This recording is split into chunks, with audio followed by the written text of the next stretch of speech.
அனைவருக்கும் வணக்கம். நாம் இன்று பார்க்க இருப்பது மேனகை பூமிக்கு வந்த கதை. பண்டைய காலத்தில் உலகம் 3 நிலைகளாக பிரிந்திருந்தது. தேவலோகம், பூலோகம், பாதாளம். இவற்றில் உச்சி இடம் பெற்றது தேவலோகம். அங்கே தெய்வங்கள் இன்பமாக வாழ்ந்தனர். அவர்களுக்குள் தலைமை வகித்தவர் இந்திரன். ஆனால் இந்திரனின் சிங்காசனம் எப்போதும் நிச்சயமாக பாதுகாப்பில் இல்லை. யாராவது முனிவர் கடுமையான தவம் செய்து அசாதாரண சக்தி பெற்றுவிட்டால் தேவலோகம் குலைந்துவிடும். அதனால் இந்திரனின் மனதில் எப்போதும் அச்சமே இருந்தது. அந்த காலத்தில் விஸ்வாமித்திரர் என்ற மகாமுனிவர் தவத்தில் ஆழ்ந்திருந்தார்.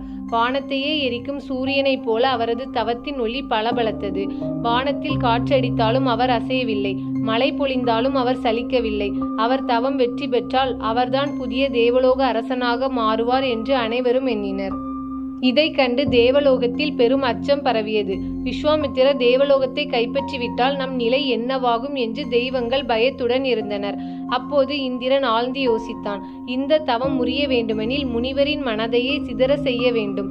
அவரின் தவத்தை உடைக்கும் ஒரே வல்லமை அழகு. அதற்காக தேவலோகத்தில் உள்ள அப்சரஸ்களில் ஒருவரை அனுப்ப வேண்டும் என்று தீர்மானித்தான். தேவலோகத்தில் அப்சரஸ்கள் அழகில் புகழ் பெற்றவர்கள். அவர்கள் நடனத்தால் வானுலகையே கவர்ந்தவர்கள். அவர்களில் சிறந்தவளாக இருந்தவள் மேனகை. மேனகையின் கண்கள் குளிர்ந்த நிலவின் ஒளி போல். அவளது நடனத்தில் மலர்களின் வாசமும் சிரிப்பில் மலர்களின் மலர்ச்சியும் கலந்திருந்தது. அவள் ஒரு முறை சிரித்தால் தேவலோகமே ஒளிர்ந்துவிடும். இந்திரன் அவளை அழைத்தான். மேனகையே, உனக்கு ஒரு கடமையை வழங்குகிறேன். நீ பூமிக்கு சென்று விஸ்வாமித்திரரின் தவத்தை முறியடிக்க வேண்டும்.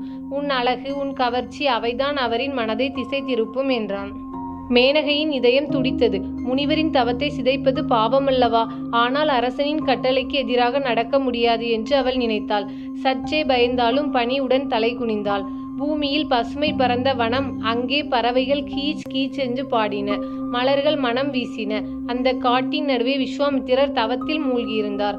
அந்த நேரத்தில் வானத்தில் இருந்து ஒரு மெல்லிய ஒளிக்கதிர் இறங்கியது. அதோடு வந்தாள் மேனகை. அவளது கால் மணி மெதுவாக ஒலித்தது. அவளது சாயல் காற்றில் அசைந்தது. முனிவரின் அருகே நின்று கொண்டாள். அவள் மெதுவாக கைகளை இணைத்து வணங்கினாள். முனிவர் கண்களை திறந்தார். அவரது பார்வைக்கு முன்னால் இருந்தது தேவலோக அழகியின் உருவம். நில ஒளியில் மின்னும் முகம். நடன அசைவில் வானம் குலுங்கியது. முனிவரின் மனம் ஒரு கணம் தளர்ந்தது. மேனகை மென்மையான குரலில் பேசினாள். முனிவரே, இந்த காட்டில் நான் வழிதவறி வந்தேன். உங்களின் அருகில் தங்கலாமா? முனிவர் முதலில் அமைதியாக இருந்தார். ஆனால் அவளது புன்னகை, கண்களில் இருந்த ஈர்ப்பு, மென்மையான குரல் இவை அனைத்தும் அவரின் மனதை கவர்ந்தன. தினமொரு கதையில் கதை கேட்ட அனைவருக்கும் நன்றி.